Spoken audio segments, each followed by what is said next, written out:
Hello friends, आप सभी का स्वागत है ज्ञान सार स्टडी चैनल में। तो जैसा कि आप सभी जानते हैं, हम लोग अभी 10th का केमिस्ट्री पढ़ने वाले। तो हम लोग 10th में अभी केमिस्ट्री पढ़ रहे हैं एसिड बेस एंड सॉल्ट। ये एसिड बेस एंड सॉल्ट का चौथा लेक्चर है। तो चलिए हम लोग आगे बढ़ते हैं। अगर आप अभी नए हैं, हमने हमारा पिछले वीडियो नहीं देखा तो प्लीज डिस्क्रिप्शन में जाइए, वहाँ आपको प्रीवियस वीडियो का लिंक मिल जाएगा। तो चलिए अब आज का हम लोग क्लास पे आते हैं। तो पिछले क्लासेस में हम लोग पढ़ लिए थे dilute acid, concentrated acid, strong acid, weak acid. तो ये सब बारे में हम लोग पढ़ लिए थे। आज हम लोग जानेंगे कि स्ट्रॉन्ग और प्रबल, वीक एसिड जो होता है यानी प्रबल और दुर्बल अम्ल और भस्म, ये किस आधार पे हम लोग किस किस आधार पे और किस तरह से हम लोग इसको देख सकते हैं, इसको माप सकते हैं, और कौन कौन सा ऐसा चीज है जो डेली हम लोग यूज करते हैं, और कुछ ऐसा भी चीज जो बहुत खतरनाक है, कुछ नहीं भी है, जो हमें पता नहीं होता है। तो आइए आज हम लोग जानेंगे। तो सबसे पहले हमारा जानना है अम्ल तथा भस्म कितने प्रबल होते हैं, यानी कह रहा है कि एसिड और जो बेस होता है वो कितना स्ट्रांग होता है, ये चीज आज हम लोग जानने वाले हैं। तो चलिए आज हम लोग जानते हैं। तो कहता है कि साधारणतः हम अम्ल को H+ आयन तथा भस्म को OH- आयन के आधार पर उसकी प्रबलता मापते हैं। यह कितना प्रबल है आयन के आधार पर बताना संभव नहीं है। कह रहा है कि अगर हम लोग कहें कि किसी एसिड को किसी बेस के उसके आयन के आधार पे, यानी एसिड को H+ आयन और बेस को OH- आयन के आधार पे अगर मापते हैं, तो वो तो एक पैरामीटर के थ्रू ना माप सकते हैं, वो एक पैरामीटर के थ्रू हम जान सकते हैं। एक मेजर ये चाहिए हमको, पार्टिकुलर इक्विपमेंट चाहिए जिसके थ्रू हम उसको माप सकते हैं कि इसमें इतना H+ आयन है। तो ऐसे तो हम लोग विलियन में नहीं देख सकते, हमें पता नहीं चल सकता है कितना खतरनाक है। हाँ, लेकिन एक चीज है जिससे हम पता कर सकते हैं कि वो विलियन कितना ज्यादा खतरनाक है। तो आइए अब वही कह रहा है कि मापते हैं यह कितना प्रबल है आयन के आधार पर बताना संभव नहीं है। क्यों नहीं बताना है? क्योंकि मैंने अभी आपको बात बता दिया। इसको जानने के लिए हमको पार्टिकुलर एक इक्विपमेंट की आवश्यकता होगी जो हम सभी के पास नॉर्मली नहीं मौजूद होता है। अब आगे बढ़ते हैं। सन 1909 में सोरेसेन ने एक स्केल दिया। सोरेसेन वैज्ञानिक थे जिन्होंने एक स्केल दिया जिसका नाम पीएच स्केल है, यानी कि उसको पीएच स्केल कहते हैं। अब देखिए पीएच स्केल उन्होंने दिया तो क्या कहा, 0 से 15 तक एक डिजिट था। जैसे कि हम लोग स्केल होता है 15 सेंटीमीटर का एक नॉर्मल स्केल होता है, उसी तरह उन्होंने 15 तक एक स्केल बनाया। उसमें उन्होंने 0 से 7 तक क्या किया, एसिड को रखा। यानी कि एसिड, देखिए मैंने यहाँ ये ड्रॉ भी किया है कि 0 से 7 तक जो है वो एसिडिक है, यानी कि वो अम्लीयता को दर्शाता है। यानी 0 से 7 तक अगर वैल्यू आएगा तो वो जो विलियन होगा हमारा वो एसिडिक होगा।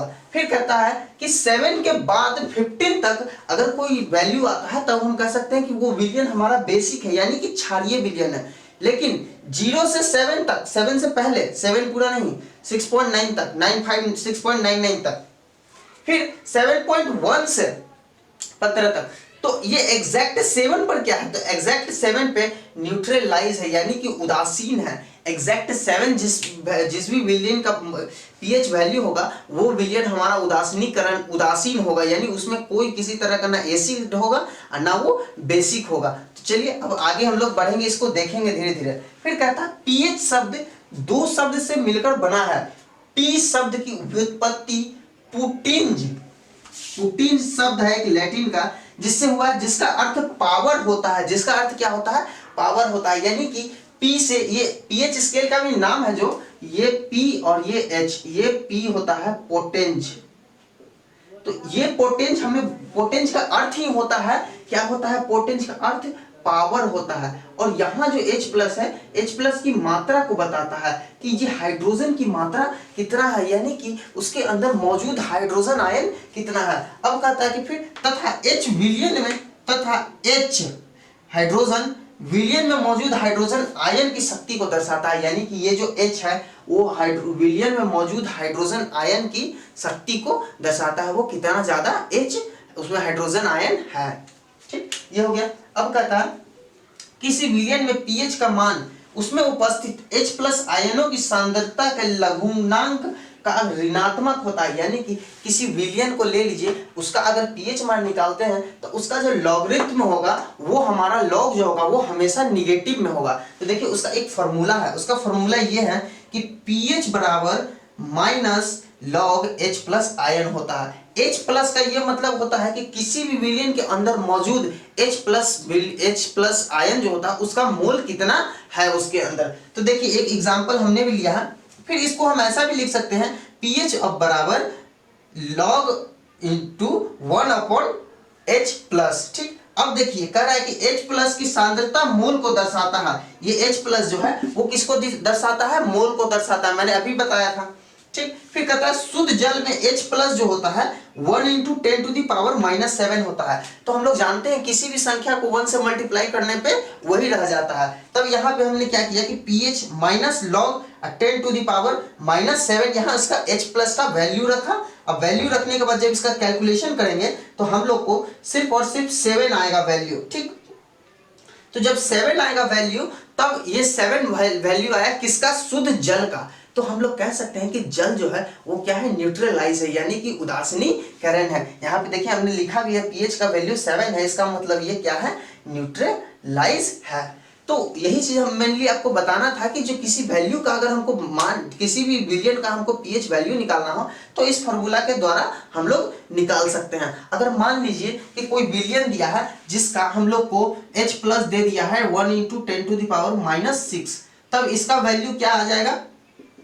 माइनस लॉग 10⁻⁻6, इसका आ जाएगा तो 6 आ जाएगा। तो जब 6 आ जाएगा वैल्यू तब हम इसके आधार पर कह सकते हैं कि जो हमारा विलियन है वो कैसा है? वो हमारा विलियन एसिडिक है। तो चलिए अब हम लोग आगे बढ़ते हैं। तो कह रहा है दैनिक जीवन में pH का महत्व। हमारे डेली लाइफ में pH कितना इम्पोर्टेंस है ये चीज को हम लोग जानते हैं। अब देखिए बहुत सा चीज हम लोग नहीं जानते हैं जिसके कारण बहुत सी चीजें हम लोग बहुत सी गलतियां हम लोग कर जाते हैं। अब देखिए जैसे सबसे पहले तो यहाँ दिखाया है अम्लपित्त, यानी कि हमारे बॉडी के अंदर पाया जाने वाला हाइड्रोक्लोरिक एसिड HCl, जिसे मैंने पिछले क्लास में बताया था, उसका pH वैल्यू 1.0 होता है। अगर उन्होंने सोरेसन ने ये बताया कि 0 से 7 तक ही pH होता है अम्ल का, तो एकदम सबसे कम है 1 पे है। इसका मतलब है कि HCl जो है हाइड्रोक्लोरिक एसिड है वो काफी ज्यादा क्या है? खतरनाक है। तो यहाँ पे कह रहा है अम्लपित्त का वैल्यू 1.0 है, जिससे ये साबित होता है कि अम्लपित्त जो है बहुत ज्यादा खतरनाक है। दूसरी बात मैंने पिछले क्लास में बताया था कि अम्लपित्त यानी कि HCl जो होता है वो हमारे बॉडी में मात्र 1% ही पाया जाता है, और जैसे ही उसकी संख्या 1% से बढ़ के 5% हो जाती है तब वो हमारे बॉडी के लिए नुकसानदेह हो जाता है। तो सोचिए जिसका वैल्यू 1.0 वो आपके बॉडी में अगर 5% भी आ जाता है तो आपके बॉडी को नुकसान पहुंचाने लगता है। तो ये सब चीजें आप लोग को समझना चाहिए कि हमें खाली पेट क्यों नहीं रहने के लिए कहा जाता है। ठीक, फिर कहता है नींबू, यानी कि जो नींबू हम लोग इस्तेमाल करते हैं उसका वैल्यू 2.5 होता है। इसीलिए तो जब हम कभी नींबू को काटते हैं तो अगर उससे रस गिरता है तो आप लोग देखिएगा जैसे ही रस गिरता है तो जमीन पे गिरा तो वहां से वो क्या करता है? अपना रिएक्शन करना शुरू कर देता है और अंदर की चीजों को जो एसिड का काम होता है वो खंदोरना शुरू कर देता है। फिर हमारा आता है सिरका, जिसको हम लोग अचार में डालते इस्तेमाल करते हैं, काफी ज्यादा खट्टा होता है, वो 3.0 उसका वैल्यू होता है। हमारा जो टमाटर होता है, हम लोग जो टमाटर खाते हैं उसके अंदर भी 4.1 उसका एसिड का pH वैल्यू होता है। फिर हमारा अम्ल वर्षा यानी कि एसिडिक रेन, जो एसिडिक रेन होती है सल्फर डाइऑक्साइड और कार्बन डाइऑक्साइड के कारण, तो ये एसिडिक रेन का वैल्यू 5.6 होता है। फिर हमारा पेशाब यानी कि हमारा जो टॉयलेट होता है उसका वैल्यू 6.0 होता है, यानी कि हम ये कह सकते हैं एक विलियन हमने लिया था 6 का 1 इंटू 10⁻⁶, यानी कह सकते हैं कि वो विलियन पेशाब का होगा, तब ने 6 वैल्यू आया तो कह सकते हैं कि ये जो है वैल्यू ये टॉयलेट का है। तो ये जो होता है 6.0 वो पेशाब का होता है। फिर हमारा दूध भी देखिए एसिडिक ही होता है, वो अम्लीय ही होता है क्योंकि इसका वैल्यू 6.0 है। फिर हमारा शुद्ध जल, अभी हमने शुद्ध जल का एग्जांपल भी यहाँ बनाया था जिसका वैल्यू कितना आ रहा है? 7 आ रहा है, तब ये कह सकते हैं कि 7.0 ये शुद्ध जल है जो न्यूट्रलाइज होता है। फिर हमारा ब्लड यानी हमारे बॉडी में पाया जाने वाला खून, उसका pH वैल्यू 7.4 है। इसीलिए तो जब बॉडी में आपका पेन होता है तो लैक्टिक एसिड बनने के कारण होता है। तो ये एसिड जब बनता है तो इसका मतलब है कि आपका जो ब्लड है वो एसिडिक होने लगता है, इसीलिए आपको पेन होना शुरू हो जाता है। फिर कहता है चूना जल, यानी कि जो चूना होता है वो चूना 11.0 काफी ज्यादा भास्मिक होता है। इसीलिए तो कभी कभी जो भी आपके घर में पान वगैरह खाते होंगे तो उनसे पूछिएगा कि जब वो पान खाते हैं तो उनका मुंह जो होता है अगर ज्यादा मात्रा में ले लेते हैं चूना तो पूरा मुंह जो है उनका खंडर जाता है। तो वो कारण यही होता है क्योंकि बहुत ज्यादा ये कड़ा होता है, हार्ड होता है, 11.0 है, ये कुछ ज्यादा ही वैल्यू होता है। इसीलिए आप लोग देखिए कि चूना का इस्तेमाल बहुत कम किया जाता है, न के बराबर। तो ये सारी चीजें हैं। अब एक चीज और, हम लोग जो शराब पीते हैं, हम लोग नहीं पीते हैं, जो भी पीते हैं, ये शराब वाइन जो होता है इसका वैल्यू 2.9 से 3.9 होता है, यानी कि कह सकते हैं 3 से 4 के लगभग बीच इसका वैल्यू होता है। तो चलिए अब हम लोग आगे बढ़ेंगे और आगे बढ़ने पे अब देखेंगे कि हमारे डेली लाइफ में ये जो है ये किस तरह से कार्य करता है। तो चलिए अब हम लोग देखने वाले थे कि हमारे डेली लाइफ में पाचन तंत्र में हमारे डेली लाइफ में पीएच का महत्व कहाँ कहाँ और कैसे कैसे होता है। तो आइए देखते हैं। सबसे पहले हमारा कह रहा है पाचन तंत्र में पीएच का महत्व, यानी कि हमारा जो पाचन तंत्र है यानी डाइजेस्टिव सिस्टम है उसमें हमारा पीएच का क्या महत्व होता है। तो सबसे पहले पीएच का वहाँ महत्व होगा जहाँ एसिडिक और बेसिक होगा। तो हमारे पाचन क्रिया में एसिडिक क्या होता है, हाइड्रोक्लोरिक एसिड, जो हमारे अम्ल पित्त के नाम से जाना जाता है। तो कह रहा है हमारे पेट में HCl यानी हाइड्रोक्लोरिक अम्ल बनते रहते हैं जो हमारे भोजन को पचाने में सहायक होता है। इसका मान 1.0 के लगभग होता है। कह रहा है कि इसका जो वैल्यू होता है पीएच वैल्यू यानी 1.0 के लगभग होता है, अभी मैंने बताया था। दूसरी बात, ये हमारे इतना कम होने के बावजूद भी हमारे बॉडी के अंदर 1% ही मात्र पाया जाता है। जैसे इसकी संख्या बढ़ के 5% हो जाती है तब क्या होता है, हमारे पेट में गैस ये प्रॉब्लम यानी गैस्ट्रिक शुरू हो जाता है। तो यही बात कह रहा है कि ये तो 1.0 इसका वैल्यू होता है लगभग, और ये हमारे पेट के अंदर मौजूद रहता है। फिर कहता है अपच यानी इनडाइजेशन, यानी कि वैसा कंडीशन जब हमारा खाना नहीं पचता है, जब डाइजेशन नहीं होता है, तब के कारण जब अम्ल की मात्रा बढ़ जाती है, जैसे खाना नहीं पचा तो जो एसिड है लगातार निकल रहा है तो वो एसिड की मात्रा क्या होती है वहां बढ़ जाती है। तो कहता है अम्ल की मात्रा बढ़ जाती है तब गैस होने लगता है। मैंने बताया था जैसे ही ये बढ़ के 5% हो जाती है क्या होता है, हमें गैस्ट्रिक की प्रॉब्लम होने लगती है।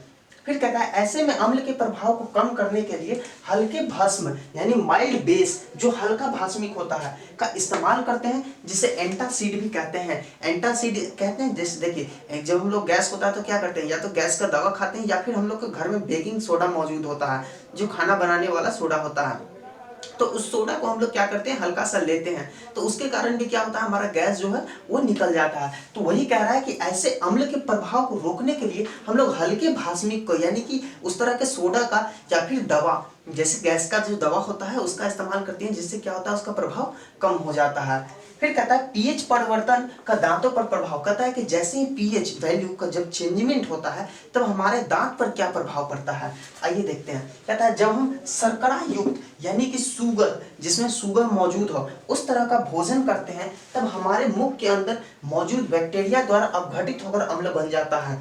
कह रहा है कि जो शुगर होता है यानी चीनी शर्करा युक्त जो भी भोजन होता है वो हमारे मुख में क्या होता है, कुछ बैक्टीरिया होती है जो उसका अपघटन करते हैं यानी उसको पचाने का कार्य करते हैं, उसको खत्म करने का कार्य करते हैं। जब उसको पचाते हैं यानी क्या करते हैं, उसको अपघटित करते हैं, तब वो क्या होता है, तब वो रिएक्शन के अपघटित होने के फलस्वरूप एसिड बनाता है यानी अम्ल का निर्माण करता है। तो इसीलिए कहा जाता है कि मीठा चीज हमें खाने के बाद खास करके कुल्ला जरूर करना चाहिए। ठीक, तो जब मुंह का पीएच मान 5.5 से कम हो जाता है तब दांत के देत वालक यानी इनेमल यानी जो चौ होता है वो क्षतिग्रस्त हो जाते हैं। इसीलिए हम लोग को कहा जाता है कि चॉकलेट वगैरह ज्यादा नहीं खाना चाहिए। क्यों? क्योंकि जब चॉकलेट खाते हैं तो हमारे चौ यानी कि इनेमल में फंस जाता है, और वो फंसने के कारण क्या होता है, जब अपघटित होता है तो एसिड का निर्माण करता है, और उस एसिड के कारण हमारा चौ जो होता है वो खराब हो जाता है। इसलिए हम लोग घर में अक्सर सुनते हैं कि चॉकलेट खाने से दांत खराब हो जाता है। ठीक, फिर कहता है हमारे मुख का लार यानी कि सलाइवा, हमारे मुख के अंदर पाया जाने वाला जो लार होता है वो हल्का क्षारीय होता है यानी कि माइल्ड बेसिक होता है, के कारण अम्ल को उदासीन करता है लेकिन पूरे को उदासीन नहीं कर पाता, हल्का फुल्का उदासीन करता है, परंतु बाकी अम्ल शेष बच जाता है। जिसे उदासीन करने के लिए हम टूथपेस्ट का इस्तेमाल करते हैं। जैसे कि मैंने उदासीनीकरण पढ़ा रहा था तो उसका अच्छा एग्जांपल आपको दिया था कि हमारे मुख के अंदर क्या होता है, एसिड होता है, और बेस क्या होता है, ये टूथपेस्ट, उसका इस्तेमाल करने से वो अंदर न्यूट्रलाइज हो जाता है, जिसके कारण हम लोग का जो मुंह से जो भी थूक निकलता है वो थूक आता है। तो जैसा कि हम लोग जानते हैं एसिड बेस का रिएक्शन होता है तो लवण के साथ साथ क्या जल भी निर्माण करता है। तो यही चीज यहाँ कह रहा है कि तब क्या करता है, तब हमारे मुख के अम्ल को न्यूट्रलाइज करने के लिए, उदासीन करने के लिए हम लोग क्या करते हैं, टूथपेस्ट का इस्तेमाल करते हैं। फिर कहता है कि थकान के समय शरीर के मांसपेशियों में अम्ल की उत्पत्ति, जैसे हम लोग को बहुत ज्यादा थकान हो जाता है, सपोज दैट मान लीजिए कि आपने क्या किया हो, आज पूरे दिन काम किया हो, तब क्या होता है आपके बॉडी में शाम में बहुत ज़्यादा पेन स्टार्ट हो जाता है और आपको ऐसा लगता है कि हमारा बॉडी अब कुछ काम नहीं करेगा, अब हमको सोना एकदम अकड़ जाता है। तो वही यहाँ कह रहा है कि शारीरिक परिश्रम करने से लैक्टिक अम्ल बनता है, यानी कि जब हम लोग बॉडी ये फिजिकल मूवमेंट करते हैं तब हमारे बॉडी में क्या होता है, लैक्टिक एसिड का निर्माण होता है जो हमारे शरीर के मांसपेशियों में दर्द और कड़ापन ला देता है। और ये लैक्टिक एसिड क्या करता है, हमारे बॉडी के अंदर मांसपेशियां जो मसल्स मौजूद होते हैं उसके अंदर ये दर्द के साथ साथ पेन के साथ साथ कड़ापन ला देते हैं, यानी स्ट्रेच ला देते हैं। ठीक, फिर कहता है शरीर के मांसपेशियों में जब ऑक्सीजन की आपूर्ति कम हो जाता है तब लैक्टिक अम्ल का निर्माण होता है। देखिए आप लोग बायोलॉजी में पढ़े होंगे कि जो ऑक्सीडेशन होता है वो दो तरह से होता है, एक ऑक्सीजन के प्रेजेंस में होता है, एक ऑक्सीजन के प्रेजेंस में नहीं होता है। तब ये जो कंडीशन होता है इसमें ऑक्सीजन की मात्रा कम हो जाती है। जिस देखिए इसका एग्जाम्पल मैं आप लोगों को समझाने की कोशिश करता हूँ। जैसे कि हम लोग दौड़ रहे हैं तब क्या होता है कि हम लोग को सांस फूलने लगता है, काफी तेज से ब्रीथिंग शुरू हो जाता है, श्वसन। तो उस कंडीशन में क्या होता है कि हमारे बॉडी को ऊर्जा की आवश्यकता ज्यादा होती है और ज्यादा रिएक्शन, ज्यादा ऊर्जा को करने के लिए, बनाने के लिए, एटीपी को तोड़ने के लिए हमको ऑक्सीजन की मात्रा ज्यादा चाहिए। तो ज्यादा ऑक्सीजन के लिए हम लंबे लंबा सांस लेने लगते हैं जल्दी जल्दी। तो ये ऑक्सीजन क्या करता है, यही ऑक्सीजन हमारा ऐसा भी कंडीशन आता है जब ऑक्सीजन नहीं मिल पाता है तो हमारे बॉडी को ऊर्जा तो चाहिए, तो तब उस कंडीशन में बिना ऑक्सीजन का एटीपी टूटता है और उस समय लैक्टिक एसिड भी बनता है। इसीलिए हम लोग को कभी कभी दौड़ने या खेलने कूदने के बाद क्या होता है, हमारे बॉडी में पेन होना शुरू हो जाता है। तो यही कह रहा है कि शरीर के मांसपेशियों में जब ऑक्सीजन की आपूर्ति कम हो जाती है, जब ऑक्सीजन कम हो जाता है तब लैक्टिक एसिड का निर्माण होता है। उस समय क्या होता है, ऑक्सीजन के प्रेजेंस, नॉन प्रेजेंस में एटीपी टूटता है, जिसके कारण एसिड भी, लैक्टिक अम्ल भी बनता है। अब कहता है क्योंकि वात निरपेक्ष उपापचय यानी एनएरोबिक मेटाबॉलिज्म, जिसमें ऑक्सीजन की मौजूदगी नहीं होती हो, क्रिया का वेग बढ़ जाता है जिससे मांसपेशियों में लैक्टिक अम्ल बढ़ जाता है। मैंने अभी बताया कि क्या होता है, उस समय ऑक्सीजन नहीं मिल पाता है जिसके कारण क्या होता है, हमारे बॉडी में लैक्टिक एसिड का निर्माण बढ़ जाता है। अब देखिए, अब आगे हम लोग बढ़ेंगे, अगला हम लोग देखेंगे क्या कि एसिड से हम लोग बर्तनों को भी साफ करते हैं, उसका मिट्टी पर क्या प्रभाव पड़ता है। तो आइए अब हम लोग आगे बढ़ते हैं। तो चलिए अब हम लोग आगे बढ़ते हैं। तो अगला हम लोग को पढ़ना है अम्ल के प्रयोग से बर्तन के धब्बों को दूर करना। कह रहा है कि हम लोग एसिड के प्रयोग से कई बार बर्तन के धब्बों को दूर करते हैं। तो ये कैसे करते हैं, इस चीज को आइए हम लोग अब देखते हैं। तो कहता है हमने देखा कई बार कॉपर के बर्तनों का रंग बदरंग हो जाता है। हम लोग देखते हैं कि हमारे घर में जो तांबा का बर्तन होता है वो सब रखे रखे उसमें कुछ गंदा टाइप का लेयर हो जाता है जो हरा में दिखता है, तो उसी वही कह रहा है कि वो बदरंग हो जाता है। ऐसा इसलिए होता है क्योंकि कॉपर ऑक्सीजन के साथ अभिक्रिया करके कॉपर ऑक्साइड बना लेता है जो भास्मिक होता है।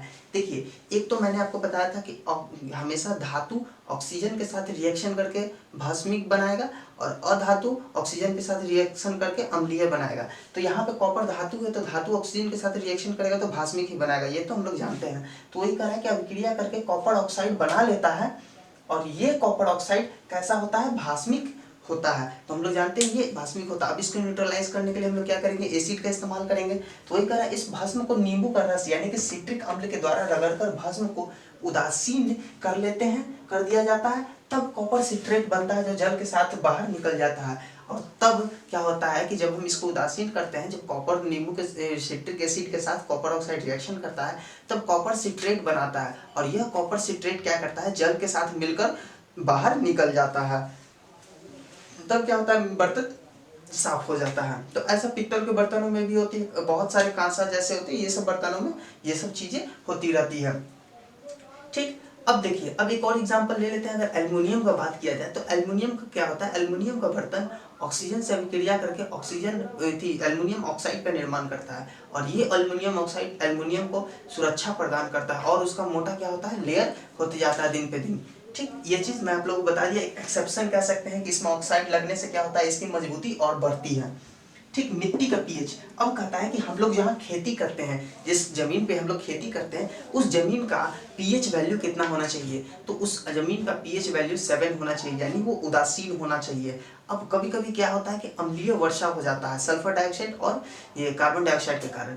तब क्या होता है, ये अम्लीय वर्षा होने के कारण मिट्टी अम्लीय हो जाता है, कभी कभी क्षारीय भी हो जाता है। क्षारीय कब हो जाता है, जब हम जैसे तालाब वगैरह का पानी जो होता है, वो गंदा तालाब का नाला वगैरह का पानी जो होता है वो क्षारीय होता है, तो उसके कारण वो मिट्टी कभी कभी क्षारीय भी हो जाता है। तब ऐसा जब होता है तब मिट्टी को उदासीन करने के लिए तब हम लोग क्या करते हैं, कि अगर अम्लीय है तब उसमें क्षार मिलाते हैं, और अगर क्षारीय है तब उसके अंदर हम लोग अम्ल मिलाते हैं। और जैसे ही मिट्टी अम्लीय या क्षारीय हो जाएगा तब मिट्टी का जो उपज होता है वो खराब होने लगता है, यानी उसमें फसल अच्छी नहीं उगती है। देखिए यही बात यहाँ भी कहा गया है, मिट्टी का पीएच मान 7 होता है जो उदासीन होता है। जब मिट्टी का पीएच मान 7 से कम या ज्यादा हो जाता है तब हम अम्लीयता को कम करने के लिए, भस्म और भास्मी को कम करने के लिए अम्ल का इस्तेमाल करते हैं। फिर एक और चीज है पीएच और जलीय जीव। अब देखिए पीएच और जलीय जीव क्या कहता है कि जलीय जीव यानी कि जल के अंदर रहने वाले जीव जैसे मछली। अब देखिए पहले के समय में होता ये था ना कि पहले हम लोग, जैसे तालाब है आपके घर के आसपास में, तो उस गंदे पानी को साफ करने के लिए क्या करते थे, हम लोग मछली का इस्तेमाल करते थे। मछलियाँ क्या करती है, उसके अंदर मौजूद जितने भी कीटाणु होते हैं वो सभी को खाने लगती है, तो इसके कारण क्या होता है वो गंदा पानी थोड़ा थोड़ा साफ होने लगता है। तब अब क्या करता है, अब देखिए ऐसा हमारे साथ भी होता है, जैसे गंगा तालाब का पानी, जैसे हमारे गंगा का पानी, तो गंगा में डॉल्फिन जो है वो क्या करती है, कचरे को खाती है, तो उस तरह से गंगा क्या होती है, साफ होती जाती है। तब वही चीज यहाँ कह रहा है, देखिए क्या कहता है, जल का पीएच एक निश्चित सीमा के अंदर रहने पर ही उसमें वास करने वाले जीव सुरक्षित रहते हैं। जब अम्ल वर्षा या अन्य कारणों से पीएच का मान कम होता है तब जलीय जीव का अस्तित्व संकट में पड़ जाता है। वही चीज ये भी कह रहा है कि जैसे ही हम लोग तालाब में नदी में क्या करते हैं कि गंदा पानी, फैक्ट्री का पानी, नाला का पानी जब डालते हैं तो उसका पीएच वैल्यू में डिफरेंस आता है, वो कम या ज्यादा होने लगता है। तब उस कंडीशन में क्या होती है कि उसके अंदर मौजूद जो भी जलीय जीव है उसका जीवन संकट हो जाता है, उसमें वो जीवित नहीं रह सकता है। जिसके कारण क्या होता है, बहुत बार आपने सुना होगा कि समुद्र किनारे क्या कि व्हेल मछली मरी हुई मिली, डॉल्फिन मिली, तो इस तरह की जो घटनाएं होती है वो ऐसा इसी कारण से होता है, उसके अंदर पॉल्यूशन बढ़ने के कारण होता है। इसीलिए हम लोग को कहा जाता है कि जितना कम हो सके उतना ज्यादा पॉल्यूशन करें और हमेशा घर के गंदे पानी को नाले में तालाब में न डालें। ठीक, तो अब देखिए अब आगे बढ़ते हैं। अब क्या है, प्रकृति द्वारा उदासीनीकरण की व्यवस्था। देखिए नेचर में भी कुछ उदासीनीकरण करने के लिए व्यवस्था होती है। अब ये क्या होता है ये जानेंगे। नेटल एक जंगली पौधा होता है जिसे विभिन्न नामों बिच्छुती, उड़ाकुस्सी आदि के से जानते हैं। नेटल एक प्रकार का क्या बोलते हैं, झाड़ी में उगने वाला पौधा है जिसको हम लोग क्या बोलते हैं, बिच्छुती उड़कुस्सी के नाम से जानते हैं। ये क्या करता है, देखिए नेटल झाड़ी में उगने वाला पौधा जिसके पत्तों में डसने वाले रोए होते हैं जिसे छू जाने से चमड़े में खुजली होने लगता है। ये झाड़ी में उगने वाला पौधा है और ये जैसे ही आपके बॉडी को टच करता है तब आपके बॉडी में क्या होता है, खुजली उत्पन्न हो जाता है। ऐसा क्यों होता है, क्यों, क्योंकि इसके अंदर खुजली डंक में मौजूद फॉर्मिक अम्ल यानी कि फॉर्मिक एसिड के कारण होता है। इस स्राव के कारण होती है। इसके उपचार हेतु डांग पौधे के पत्ते को खुजली वाले स्थान पर रगड़ने से ठीक हो जाता है। यह पौधा नेटल के नजदीक ही उगता है, इसके पत्तों में क्षार होता है। कहता है कि ये जो डॉग प्लांट होता है, ये डॉग प्लांट के पत्ते नेटल के ही आसपास में उगते हैं। इसका जो पत्ता होता है वो क्षारीय होता है। इसको क्या करना है कि जहाँ पे खुजली हो रहा है नेटल के पौधे के कारण, पत्ते के कारण, उस जगह पे डॉग प्लांट के पत्ते को रगड़ना है। तब क्या होगा, उस एसिड यानी फॉर्मिक एसिड का रिएक्शन किससे हो जाएगा, इसके अंदर मौजूद बेस से हो जाएगा और तब क्या होगा, न्यूट्रलाइज हो जाएगा, जिससे आपकी खुजली सही हो जाएगी। तो दोस्तों आज की वीडियो में अगर किसी तरह का आपको कोई ये डाउट है तो हमें प्लीज़ वीडियो के कमेंट में हमें बताएं वीडियो के नीचे। और आपसे बस ये रिक्वेस्ट करूंगा कि ज़्यादा से ज़्यादा शेयर कीजिए, आप सभी लोगों को बताइए कि ज्ञानसार स्टडी पे 9th-10th की क्लासेस स्टार्ट हो गई। आप लोग घर पे रह के पढ़ाई कीजिए। अभी उम्मीद नहीं है कि बहुत लंबे समय तक स्कूल, कॉलेजेस, इंस्टीट्यूट, कोचिंग ये सब खुलेंगे, तो आप लोग घर पे एक प्रॉपर्ली अच्छे वे से पढ़ाई कर सकते हैं हमारे साथ जुड़े रहकर। तो दोस्तों आज के लिए इतना ही। तो लाइक कीजिए, शेयर कीजिए, सब्सक्राइब करना तो बिल्कुल ना भूलें। Thank you, good bye.